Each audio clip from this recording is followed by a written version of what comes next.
Hello everyone, I hope you're doing well. My name is Pramod Pandey, and now the time has come where we'll be discussing about the standard ICA 12 income tax deferred taxation.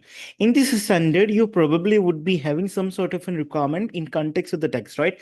There could be a treatment of the tax in your audit risk question, in your reporting question, which should have been done according to the ICA 12, but management has not done. So that should be the trigger point for you, and you should start looking for how you have to rectify that or how you have to pinch out that in the question. And what are the implication of this? If I just would like to summarize it, because ultimately this is a very lengthy standard, but we will be covering that is what relevant for your AAA context paper. And if I just have to give you the reference, like what is the main area that we will be covering on in that context, I will let you know that we will be learning about the position where recognizing deferred tax asset, how it could be. By recognizing, I mean how you're recording it into the financial statement, and liability. So you will talk about how you will be recognizing the deferred tax asset and deferred tax liability. Now, these are basically the situation. In this case, ICA 12 income tax required deferred tax liability to be recognized in the respect of taxable temporary differences, which would arise between the carrying amount and tax basis of asset, including the difference which arise on the revaluation of the non-current asset, regardless of whether the asset are likely to be disposed in the foreseeable future.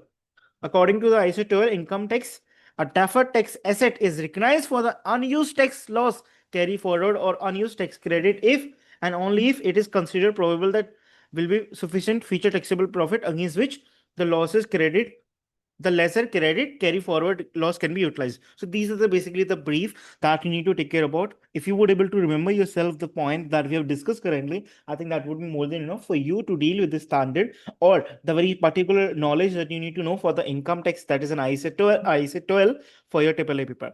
I just wanted to bring with the loophole first. Suppose if this standard is there, so there were certain things what it was happening before if this standard was not there. So this is something we will learn about the loophole. Then we'll go through what is the summary, what is the rules that we need to know. Then we'll talk about how this topic could be tested on table paper.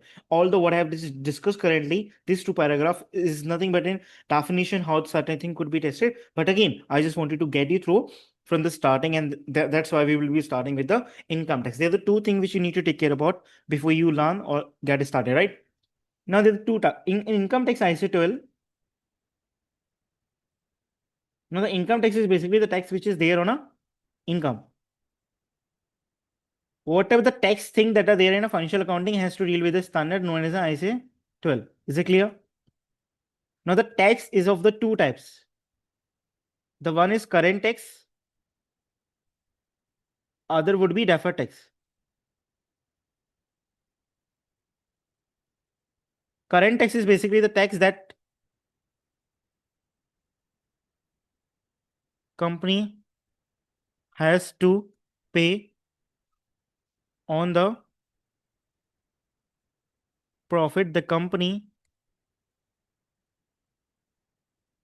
has made in a year. Now there's one more thing, because ultimately the government will not be waiting for till the end of the reporting period and then authorization to get the tax. What they do, they basically start taking the tax in the installment. And when you basically calculate what is the payment you have to make for the installment, that will depend on your estimate. So basically what you do, the government basically calculate the estimated profit. On that basis, they do take the tax on installment basis. After your reporting period, they will see what is your actual profit.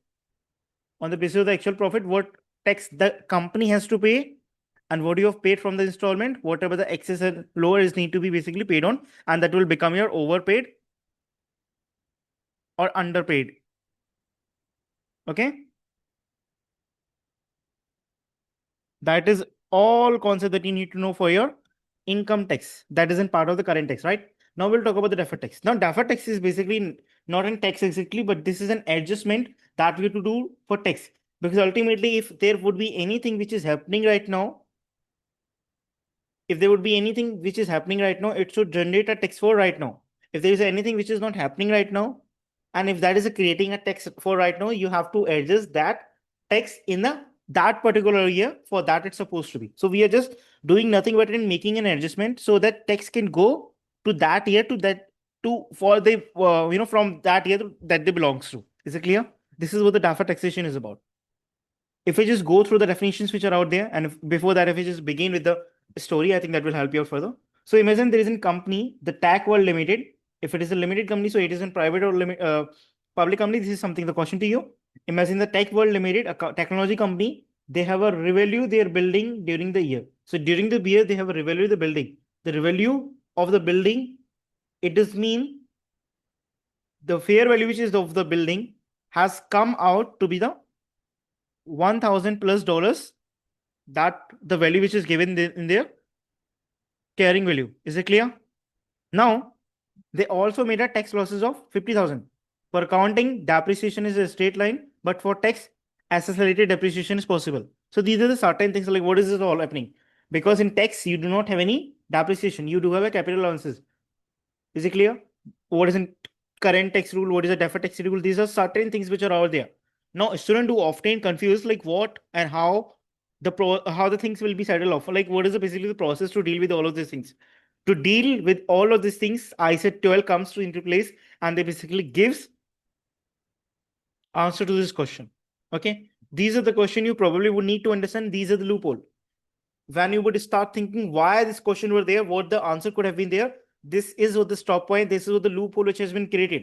Now these are going to be addressed. The answer to these questions are going to be addressed by the ICAT 12, and I will be just going through with the same. Is it clear?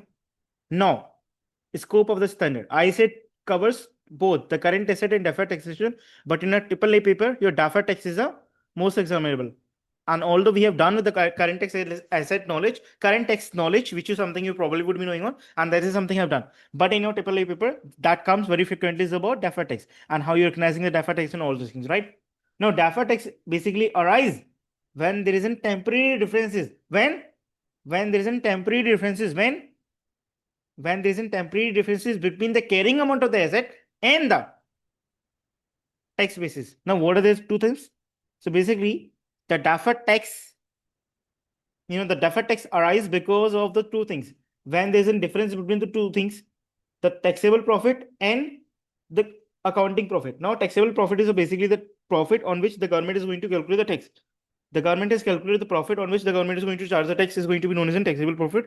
Second thing you need to know is about the accounting profit. Accounting profit is basically the one that company prepare. The accounting profit are basically based on the accrual concept. But your tax basis or your taxable profit are basically based on your cash basis, right? Is it clear? So this is what create a difference. So deferred tax would arise. They would arise from a temporary differences which are out there between your carrying amount of an asset or liability. Their asset, their liability. And what is the carrying amount which is out there? Carrying amount is shown into the financial statement for asset and for liability both. Is it clear? So this, suppose there is an XYZ value which is given into the financial statement. This is according to the company. Now, what is the value of that asset in the eyes of the tax department? That will become the tax basis. And if there would be any difference between the carrying amount and the tax basis of any liability and asset, this would give rise to the deferred taxation. Is it clear? Done?